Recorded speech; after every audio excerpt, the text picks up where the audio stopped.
a groundbreaking and controversial new study shows that depression is not caused by low serotonin levels. It's actually caused by having a bunch of bad stuff happen to you at the same time. And yet psychiatrists disagree. Very, very interesting story. And then we travel to Australia to take a look at a terrifying cryptid waiting for us in the woods. And if you think you can run and hide from this beast, first ask yourself, is your life worth the safety of your family and friends? Today on Dead Rabbit Radio.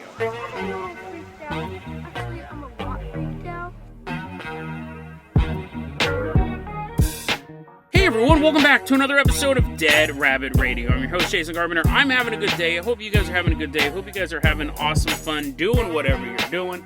We got a lot of stuff to cover, so we're going to get started right away. First off, walking into Dead Rabbit Command is one of our legacy Patreon supporters. Everyone get on your feet and give a salute to Sniper. Woohoo! Yeah, come on in, Sniper. Hope you have that rifle ready. We're going to do some cryptid hunting in the next story, and maybe you have depression from doing all that sniping. We'll talk about that in the first story. Sniper, you're going to be our captain, our pilot this episode. If you guys can't support the Patreon, I totally understand. I really do. Just help spread the word about the show. That helps out so much. Please do that for Dead Rabbit Radio. Sniper, let's go ahead and toss you the keys to the Dead Rabbit Dune Buggy. We're going to leave behind Dead Rabbit Command. We're going to burn rubber and head on out to a psychiatrist's office. Ding, ding, ding, ding, ding, ding, ding. I don't really know if the Dead Rabbit Dune Buggy's street legal, but we're taking it there anyways. It's going to be a fun little ride, hanging out as the temperature is not so hot. Just hanging out in this Dune Buggy, driving on the way to the psychiatrist's office. We're like interrupting all their appointments, just revving up the engine right outside their window. This was an interesting story. This story I came across during my vacation, and it might have actually been right before I went on vacation. And I was like, wow, this is huge. This is a really big story, and I kind of wanted to wait to see what the pushback would be on it, because I knew there would be pushback. And the pushback, it's interesting because on the one hand, people are seriously pushing back against this study we're going to talk about, but on the other hand, everyone's doing it very quietly. Because even the pushback, even by pushing back against this thing, you have that thing on the internet called the Streisand effect. The more you fight against something, the more popular or the more well-known the thing you're fighting against becomes. And this is an explosive study that is ready to rock the world of psychiatry. Depression, right? Let's talk about depression real quick. I've obviously gone through bouts of depression. And I, like, a long time ago, I remember I was in depression when I first moved up here. And I was prescribed what was described as a low dose of Prozac. It was basically just like a low dose. And they said, listen, I've talked about this before on the show. They go, you're going to start taking this stuff. You're going to have some weird dreams, dude. And they did not prepare me for how weird my dreams were. Like, I remember vividly, I don't even like bringing this up because I'm afraid that it's true. I remember vividly dreaming that my mom and my stepdad murdered my sister. And they had buried her, and I didn't have anything to do with the murder, but I knew about it. And I remember she was buried underneath a swimming pool, like at a YMCA. It was like a gymnasium swimming pool. She was buried underneath it. And, my sister's not dead, or she definitely wasn't murdered. And I remember waking up, and I was, like, terrified that I had unlocked some lost memory, and I didn't even want to tell anyone, because what if it was true? Like, what if I had forgotten that my sister had gone missing, and, so. Now, I have a very strong sense of self. I spend a lot of time alone. Before I did the podcast, when I had a job where I had 3 days off in a row, it was awesome. Before I started doing the podcast, for those 3 days, I wouldn't utter a single word. I lived alone, wasn't out and about. And basically, from the time I got home on what would be my Friday to the time I showed up to work on my Monday, I had 3 days where I wouldn't say a word.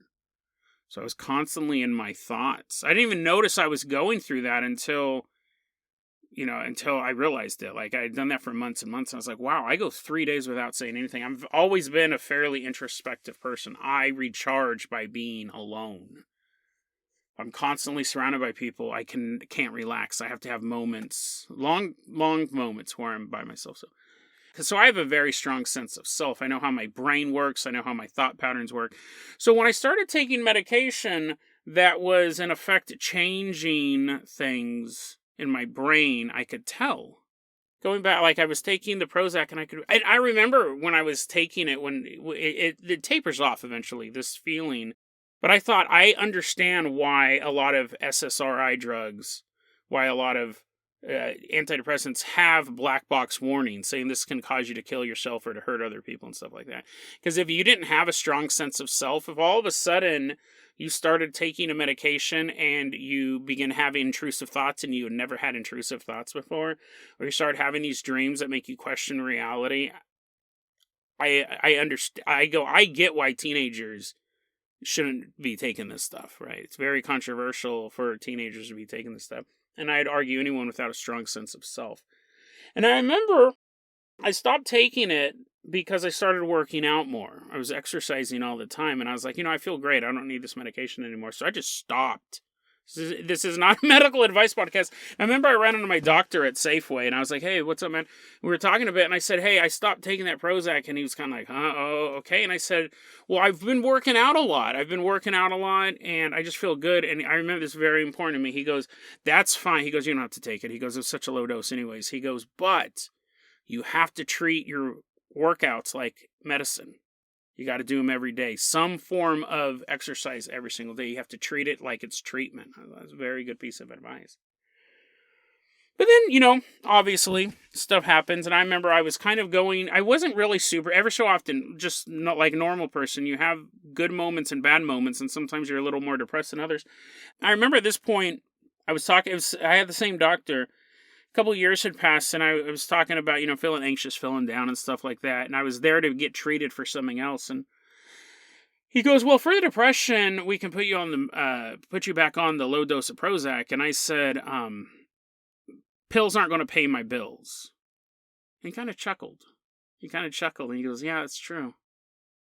Because here's the thing. This is the way that, I don't know if it's because I'm a boomer. This is the way that I was always, this is how I view depression. There's two types, obviously. There are people with chemical imbalances in their brains, right? But for most people, depression is a series of events that are happening in a fairly rapid order, or maybe just one or two really heavy events that makes you depressed.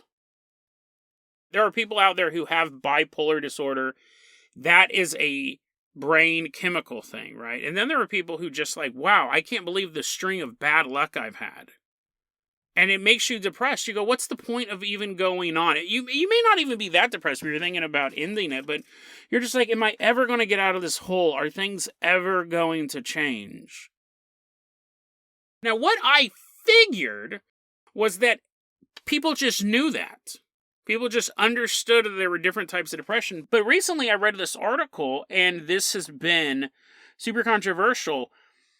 There was an article written in The Guardian by Andrew Gregory. And this was published back on July 20th, 2022. So I was on vacation when this popped out. What it is that the way that depression, whether or not it is, like, we're going to remove the bipolar thing, clinical depression, out of this. We're going to talk about the depression where people go to the doctor and say, hey, man, things aren't working out for me. I'm really depressed. You got something for that. The doctors go, we do. It's called an SSRI drug. They're used by boosting serotonin levels. So if you have low serotonin, you're more likely to be depressed. So if we can boost the serotonin, at least you won't be depressed. You still have to go through the motions in life, but this won't make you depressed. And what happened was this serotonin theory came out in like the 1960s. And by the 1980s, the pharmaceutical companies go, well, if depression is caused by low serotonin, we'll just make a drug that ups the levels of serotonin. And that has been the treatment for day-to-day depression for decades. Right, for just standard depression. People go to the doctor and say, I'm depressed. We all know these pills exist. We all know that doctors will prescribe them. So we'll go here. Recently, the University of College in London did a huge study led by Joanna Moncrief. She's a professor of psychiatry there. This is basically what the study says. There is, quote, no convincing evidence that depression is caused by serotonin abnormalities. particularly by lower levels or reduced activity of serotonin, unquote. This says that there is nothing to back up that theory at all. That theory at this point is 60 years old, and there is no proof for it. And what they did was they went over all of these existing case studies, and they said depression is not likely caused by reduction of serotonin. Some of these studies, they would artificially reduce people's serotonin levels, and they did not suffer from depression. So if the low serotonin level made you depressed, how come we can't replicate that? They said in some of these studies we looked at, the use of SSRI drugs lowered the serotonin level anyways. It didn't actually do what it was supposed to do in that particular person. And what I thought was, this was when I read this, I remember reading this in the morning, I wake up every morning, I read the news. I remember I chuckled to myself and I go, duh. This was one of the quotes from this article in The Guardian. It said, quote, other studies that they were researching, other studies looked at the effects of stressful life events and found that the more stressful life events a person had experienced, the more likely they were to be depressed, showing the importance of external events. And I was like, is that not common knowledge? And apparently, let's say you've had a bad run of things, right? You go to the doctor, you say, hey man, things aren't working out for me, I'm really depressed. They can prescribe you SSRI drugs to boost your serotonin level, but that's not necessarily what causes the depression, is the low serotonin level. And what's interesting is, in the article in The Guardian, and Joanna Moncrief, they've all said, listen, this is not saying stop taking your meds. This is 100% saying throw them all in the garbage. Because the problem is like, there are bad side effects to just quit taking these. The question that people are saying who are in support of this survey is, this is interesting. They go, there has been a debate behind the scenes whether or not serotonin levels cause depression, but that debate is not known to the general public, to the point that if you ask the random person on the street what causes depression, they generally will say serotonin levels. It is a common misconception that is settled science. Low serotonin levels equal depression, so high serotonin levels equals no depression, so give me something to boost my serotonin. That is not settled science. And that debate has been going on behind the scenes, but it hasn't reached the general public, and now it has, almost in this whisper war. And the other side of the psychiatry debate, they go, listen, we don't know how this stuff works. That was a common thing. They go, you're right, we don't know how SSRI drugs make you not depressed, but they do. Same way that they don't know how science, apparently, I just found this out, they don't know how Tylenol reduces a headache. They haven't figured that out, but it does.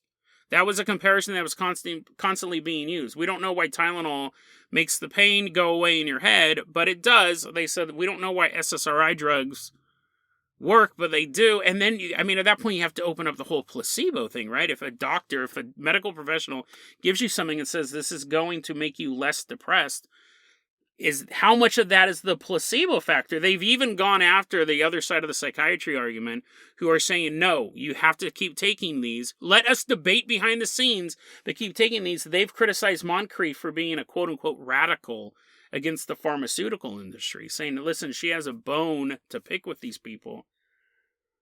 Absolutely, for lack of a better word, insane, right? It really is. It really is, because these drugs are prescribed so readily.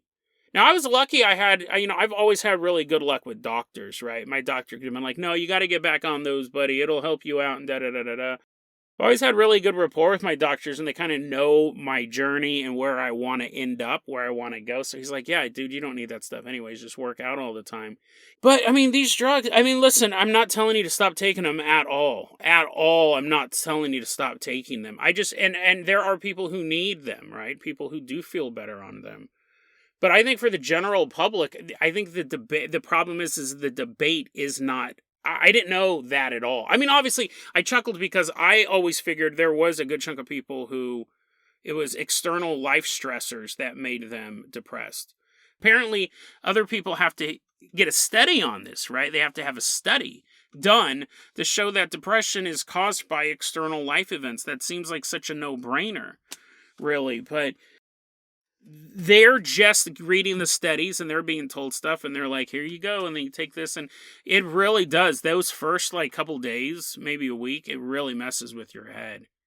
I can understand why it's super dangerous. I had a strong sense of self, so I could realize those thoughts weren't, not thoughts even, it was just like the dreams. The dreams were so bizarre. But when I woke up, I was terrified. I honestly thought I had unearthed the memory of my parents killing my sister. And I was like, in that moment, like when I woke up, that was one of the times I can remember feeling the loneliest I ever did. And I like being alone. That was like soul lost in the darkness loneliness. Like I felt like my parents had murdered my sister, and I was the only person on earth who knew that, and I didn't know what to do next. And I was going to have this guilt over my shoulders for the rest of my life. I mean, it was super weird. Like, it's one of the loneliest times I ever felt in my life, and it was all in my head. It was all made up. And if you didn't have... So, yeah, take them if you need to. But I think that we should know this stuff. We should know that it doesn't work. If a doctor goes, we don't know how it works, but it works, that's better than just saying, yeah, it works. Crazy, crazy science and conspiracy theory story. I'm surprised this isn't bigger in the world of conspiracy theory as well. Because I know they get tied into school shootings and stuff like that. A lot of these school shooters, these young men, they get prescribed these type of drugs. I'm surprised. But again, like I said, it's kind of hard to find the articles on it. And if you don't know what you're looking for. And yeah, the debate is raging, however. And the two sides are, they don't work, or we don't know how they work. Those are the two sides, right? But either way, don't make any rash decisions. I'm not saying to quit them or anything like that. Don't take medical advice from a man in a haunted closet. Sniper, let's go ahead and leave behind the psychiatrist's office. I'm going to toss you the keys to the world-famous Carpenter copter. We're headed all the way out to Australia. I want to give a shout out. I found most of this information on a website called abookofcreatures.com. Really, really cool resource about cryptids, famous ones and obscure ones. It kind of sucks that there's a note, like the most recent update saying we're on an indefinite hiatus, and that has been since July 2021. So that sucks. Whenever we lose a compatriot, whenever we lose a soldier in the war of the weird, someone out there cataloging this stuff, writing articles, doing podcasts, it sucks, but you see it a lot, actually. I think there is kind of a high burnout rate. We have this resource for now. If you're into that, I recommend checking it out, because who knows how long it's going to be up, right? abookofcreatures.com gave me a bunch of this information. We're headed to Australia.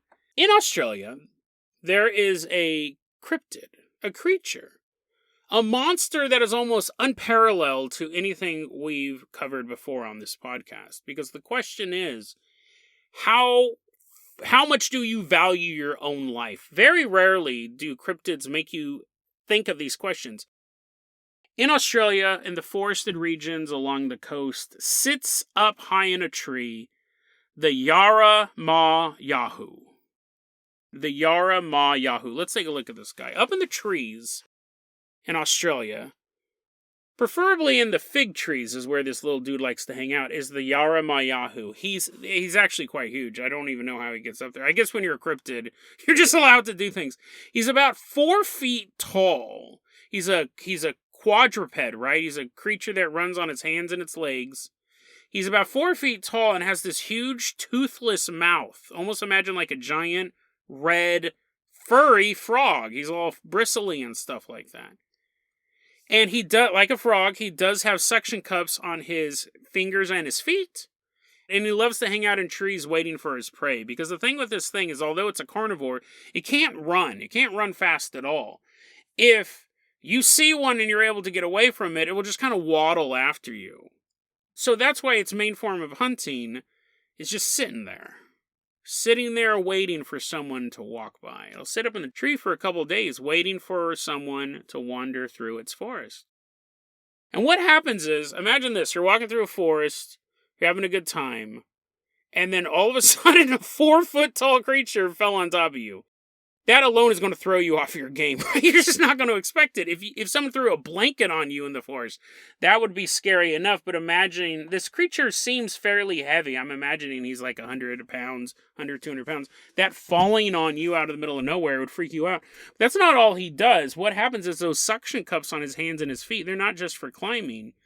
They're for sucking blood. So what he does is he puts his hands on you. I'm assuming he takes your shirt off first. He's like, ooh, nice abs. You've been working out. Starts sucking the blood out through his fingers and his toes. You're like, And as you're laying there in the dirt, and this creature you didn't even know existed, feeding off of your vital fluids, you're probably thinking, oh man, this can't get worse. This is what they're talking about, external factors relating to depression. This creature's drinking me. But he's not a full-on vampire, right? He doesn't drink enough of you to kill you. He just drinks enough blood from you to make you pass out. After you've passed out, something insidious happens. This little dude opens his mouth and starts to swallow you whole. You're like, Jason, is this another one of your creepy vor stories? He starts, after I described you as taking your shirt off, I was like, oh, and then you get oiled up. You get oil, your skin's all oily in the sun. The Yara Ma Yha Who begins to swallow you whole. It doesn't have any teeth, so it's pretty easy. Plus, it can dislodge its jaw, and its stomach distends. So it can swallow a full-grown man. And as he's, like, swallowing you, you kind of get stuck, right? And so this is adorable. This is like the cutest thing Cryptid's ever done. What happens is the Yara Ma Yha Who then has to do a little dance to like make you wiggle into you're all boogieing down in his stomach. You're like, doo-doo-doo. Because let's say you're 5'11" like I am. He's only 4 feet long, so he kind of has to like roll you up in a ball, and like by him doing that dance and shaking his little groove thing, you're like sliding more into his stomach. But because his stomach distends eventually, he's still only 4 feet. Well, I guess he wouldn't be 4 feet tall. He'd be 4 feet tall with a rolled up man in his stomach. So now you're being digested in his stomach.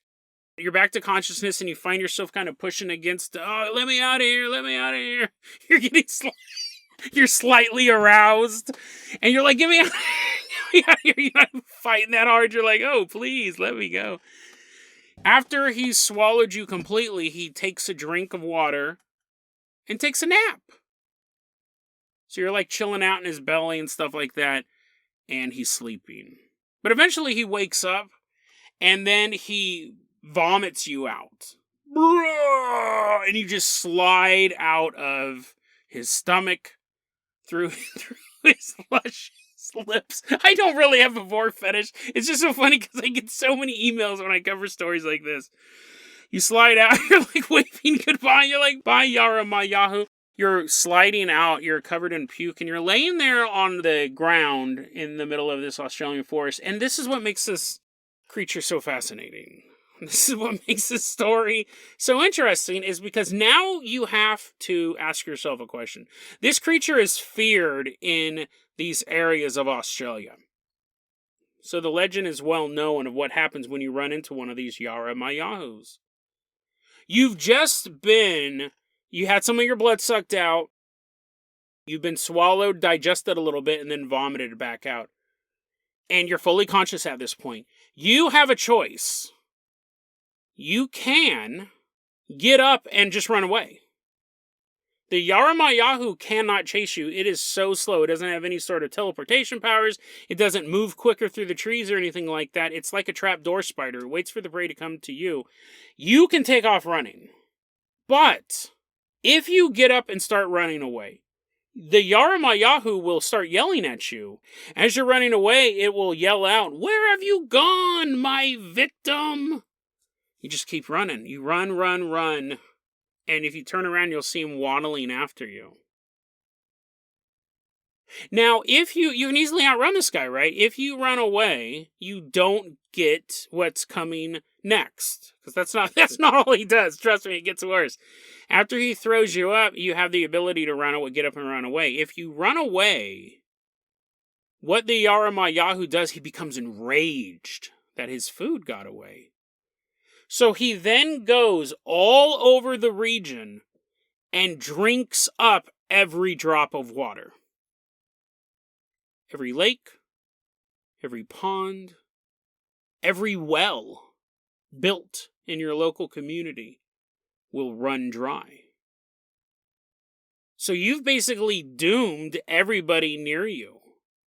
You've destroyed them. You've destroyed the local community. If you get away from it, it will punish everybody.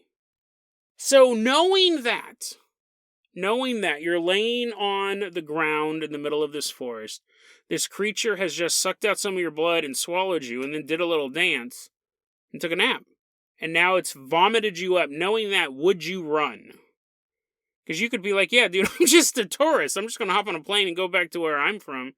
But it would drink up all the water in the area. So what you do, if you are a team player, you just take one for the team. And the Yara Ma Yha Who, as you're laying there, right, you're basically pretending to be unconscious. You're fully awake at this point. The Yara Ma Yha Who will check to see if you're unconscious or even dead at this point, right? He's already digested a little bit of you. So he will walk up and he'll poke you with a stick. And then he waddles away. And then he comes back and he tickles you. You can't, your half-digested lips are all, you're smiling. He tickles you and you don't react to that. So then he walks even farther away. He walks away about 50 yards. He comes back, he tickles you more. And then once he realizes that, yes, you are still unconscious and or dead, he takes another nap.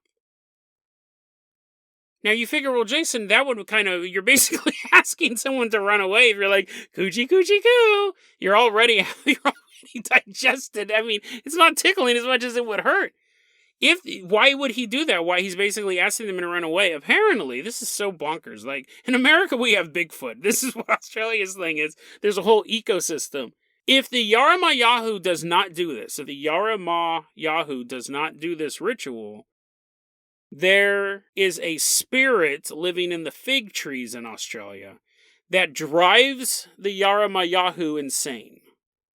It starts whispering in his ears, and that whisper becomes louder and louder and louder and louder, and then silence.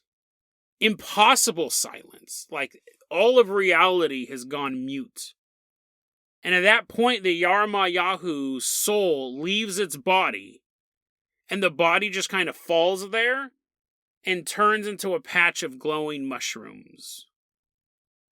So if you're ever in Australia, bring me home some glowing mushrooms, because that's pretty dope, right? That's pretty dope. I'd have a little bit of a Yara Ma Yha Who in my house. I don't even know if the glowing mushrooms are real. That is now the life cycle. That is the food chain of the cryptids. Absolutely bizarre. But anyways, the Yara Ma Yha Who, he tickles you, pokes you with a stick, you don't react, it thinks you're unconscious. Now, the most terrifying thing of all happens. You had your choice to run away and to save yourself, but knowing that you would doom your community. So you stayed there. And then it starts to swallow you again. Swallowing you. You're like, head first this time. Woohoo! I can enjoy it even longer. And I'm fully conscious. He starts to swallowing you, and he's doing his little dance to kind of shuffle you into his distended belly, and you're kind of just sitting in there for a bit. And then he goes, and he vomits you up again. And now you're laying on the ground in this forest, and you're like, oh, what? That's weird. And you notice that your shoes are loose. You're like, what? I thought I was a size 11, but my shoes came off. It could also be all that bile. It could also be all the digestion from this creature that shouldn't exist. And my shirt seems a little bigger than normal. And then the Yara Ma Yha Who, before you can really kind of figure out what's going on, he swallows you again. Aww, and he starts doing his little dance. And you're in his belly, and you're like, floating around. And then he vomits you up a third time. And this time when you come out, you've clearly gotten shorter. Like 100%. First time you just thought maybe you needed to buy new shoes, but now your pants are falling off, and your shoes don't fit anymore, and all your body hair is gone. You're completely bald with no body hair, and you're covered in bile, And you're like, and I'm shorter than I used to be. What is going on? And then right when you're kind of figuring that out, he swallows you up again. And the next time he vomits you up, your skin is red. Which probably happened the first time you got digested. And what happens is this Yara Ma Yha Who constantly swallows you up and vomits you out. And each time you get smaller and smaller and smaller, and you turn more and more red, and then your hair falls off, and then you're replaced with this bristly boar-like hair. You've now become a Yara Ma Yha Who. He will totally transmorgify you into this creature living in the forest, looking for its next meal. The long-time listeners of the show know I hate being turned into stuff. Absolutely terrifying. Beauty and the Beast, I was like, wait, they're partying? That dude's a candlestick. Like, that would suck. I don't like people turning into other stuff. It scares me. So this cryptid straight up eats you and vomits you up until you become one of him. Until you become a Yara Ma Yha Who. I wonder if he teaches you the rules, too. You're not tickling people. You're like, tickling's lame. You're not tickling people. And then you're like, wait, no, why am I a mushroom? And Yara Ma Yha Who's like, oh, I forgot to tell him about that. I forgot to tell him about that ritual he's supposed to do before he became a mushroom. My bad. It's great. That'd be even worse. Now I'm a mushroom. Now I can't even move around. Yara Ma Yha Who, it's such an interesting story. Like, just as like an Aboriginal legend, it's very interesting. But as far as like a cryptid, this life cycle it has, and I can't think of another cryptid that has such a moral story built into it. Most cryptids, most urban legends are based on, we don't want kids to go play in the forest, so there's a creature in the forest that'll kill you. We don't want kids or drunk dudes to be hanging out by the river. There's a siren in the river who will sing songs and you'll go in the river. Most of these stories are created to keep dumb people from doing stuff, to make dumb people scared people, to keep them from doing stuff. This story, they said, because this creature is known to attack full-grown adults and children. It prefers to attack adults because it wants to fight, because it just likes the more meat, I guess. It said that, it was used to scare children from going into the forest, but I think there's a bigger message here, right? It is about, I've never seen this before. You have a choice. You can easily get away from this thing, but you will doom everyone else around you. That very first time when you get devoured and then thrown back up, you can outrun it. You have enough strength, you have enough blood, you have enough fear, adrenaline to get out of its way, but it could mean the death of your entire community. All that water disappearing, right? Your crops are going to go bad, animals are going to die. Your town may survive or it may have to move on. They can't stay there. So you have to make a choice. And it's not like you committed any moral fault. You were just walking through the forest.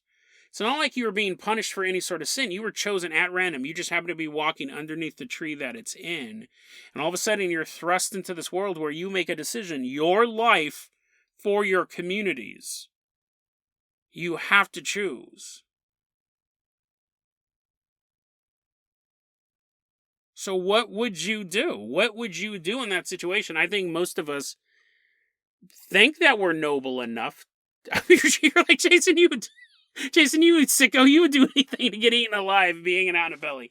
I'm not into vor, but I think most people would be noble enough to hang out in this monster's belly, right? To let itself get turned into a Yara Ma Yha Who, even though that's like the worst fate for me, turning into something else. If it was me turning into a monster or my entire town losing every ounce of drinking water, it's like going in to Safeway's drinking all the bottled water, glug, glug, glug, glug. Like, you would have to make that choice. You would have to choose to just become a food source. And what's even more terrifying, and I think this speaks to the heart of any hero or would-be hero, or even not hero, but someone who thinks they're willing to do the self-sacrifice thing. If fear gets the best of you and you get up and leave, and it drinks up all the water, what they have done in the past is, as a water alternative, is you can go into the forest and you can tap the fig trees and get the sap or the fluid out of that and then use that to drink, in desperate situations. And what happens is the Yara Ma Yha Who is waiting up in those fig trees knowing that it's only a matter of time before people in the community come out to try to get the sap out of these fig trees as some sort of sustenance. And then the Yara Ma Yha Who attacks them. So you're basically dooming somebody else to the fate you ran away from. That's the lesson here. You are being selfish by wanting to live. It's such a fascinating story. It's such a fascinating cryptid. Imagine having to make that decision as you've just been partially digested. You know, you were on your way to a birthday party. You were taking a shortcut through the forest. You got plans today. You got stuff to do, and now you're having to make a decision. Do I let this creature slowly dissolve me until I become a monster living in the trees, or do I make a break for it? Knowing full well that a lot of people are going to be injured if you get up and outrun this little squat creature chasing after you. Terrifying cryptid with a terrifying life cycle, and the fact that it makes you decide your life over the lives of others. And you could go, that is just a lesson you're teaching kids, right? Like sometimes it's better to take one for the team. Sometimes it's better to lay down your life to help others. But the problem is that even this moral story has a creepy twist ending, because you may make that decision to let the community live on, but then you simply become another one of these creatures. You simply become a Yara Ma Yha Who. Now you will force another person to make that decision. You personally will wait up in that tree and watch people walk underneath you until you want to find the most delectable person. So in the end, you become part of the problem. What's the moral story in that? Maybe there isn't one. Maybe this is just a story about a creature who likes eating humans and puking them up until they become little creatures themselves. That might be an allegory for something. Or maybe it's just another creepy cryptid in a world full of the weird.